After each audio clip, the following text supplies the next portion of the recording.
नाही. आता काय झालं, 2022 मध्ये असं सांगण्यात आलं की बाबा विक्रमी प्रोडक्शन आहे आपल्या इथे, कापसाचं, सोयाबीनचं, ऑइल सीडचं विक्रमी प्रोडक्शन आहे. आणि ते विक्रमी प्रोडक्शन आणि वाढवण्यासाठी आपण काहीतरी उपक्रम राबावा म्हणून 1000 कोटीचं प्रोव्हिजनिंग करण्यात आलं. 1000 कोटी. आता त्याच्यात काय झालं की लगेच पैसे दिसले की सगळ्यांना हाव सुटते. तसंच काहीसं आपल्याला आता बघायला मिळतंय. 2000 आता लोकसभेची निवडणूक जी आहे ती सुरू होणार होती. 17 मार्च पासून आचारसंहिता लागणार होती. म्हणून खेळ कसा झाला तो बघून घेऊया.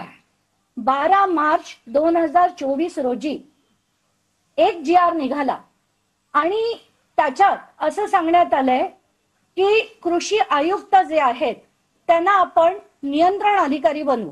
म्हणजे सगळं कोण खरं तर करणार, कृषी अधिकारी जे आहे ते नियंत्रण कृषी आयुक्त करणार. आता तेव्हाच्या काळी कृषी आयुक्त डॉक्टर प्रवीण गेडम म्हणून एक व्यक्ती होते. 15 मार्चला प्रवीण गेडम म्हणतात की हेच मार्चचा निर्णय आहे की महाबीज किंवा MAIDC किंवा महाराष्ट्र पॉवरलूम कॉर्पोरेशन यांनी ही स्कीम राबवावी. ते चुकीचं होत आहे, कारण या ज्या गोष्टी आपण आता टेंडरिंग करणार आहोत त्या उत्पादन MAIDC करत नाही.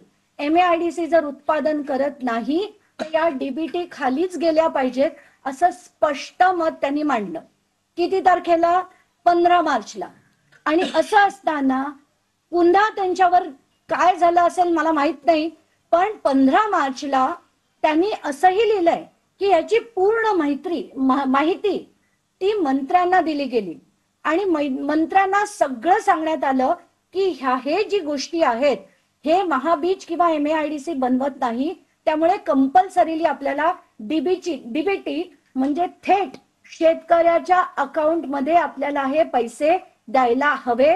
त्याची वस्तू घेऊन आपण शेतकऱ्याला देऊ शकत नाही असा याचा सरळ अर्थ होता. याच्यानंतर पुन्हा काय होतं की धनंजय मुंडे तरीही सांगून तिथल्या डायरेक्टरना सांगतात आणि एक डेप्युटी सेक्रेटरी पत्र लिहून सांगतात की तसं करायला नको. पुन्हा आयुक्त त्यांना सांगतात की नाही आपल्याला याच्यावर एक वेगळ्या प्रकारचा GR काढावा लागेल. डेप्युटी सेक्रेटरी पुन्हा त्यांना लिहितात की आज GR काढण्याची गरज नाही. मुख्यमंत्र्यांनी यांना परवानगी दिली. म्हणजे काय झालं बघा, सुरुवात होते 12 तारखेला, 15ला ऑब्जेक्शन येते, पण 16ला मुख्यमंत्री ज्यांच्याकडे खरं जे मी म्हटलं अथॉरिटीच नाहीये ते मुख्यमंत्री त्याला परवानगी देतात. आता त्यांना या सगळ्या गोष्टी माहिती नसतील. रात्रीच्या रात्री धनंजय मुंडे गेले अजित पवारांकडे, त्याच्यावर अजित पवारांची सही, नंतर ते गेले मुख्यमंत्र्यांकडे, अजित पवारांनी जर सही केली असेल म्हणून मुख्यमंत्र्यांनी पण सही केली आणि ते देऊन टाकण्यात आले. तेव्हाचे मुख्यमंत्री शिंदे होते.